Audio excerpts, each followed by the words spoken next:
obviously dedicate a lot of time, and that's something that you talk about a lot is not just showing that you care, you actually have your presence in the room to show that you care. And one of the things that you and Paul do is you guys personally lead the new staff orientation. One of the two of you lead it every single Yeah, time. Why exactly do you feel that's so important? you guys are good readers.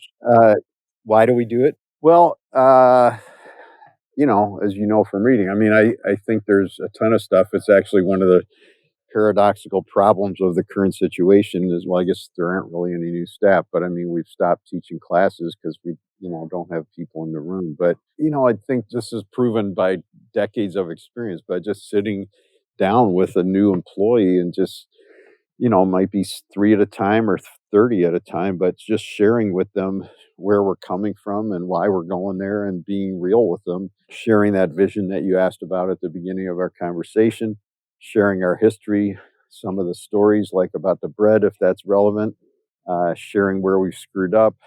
All of those things are important. And when they hear about it from the owner or the founder or whatever, it's, with all due respect to somebody else who's going to present it for you, it's not the same, right? Right.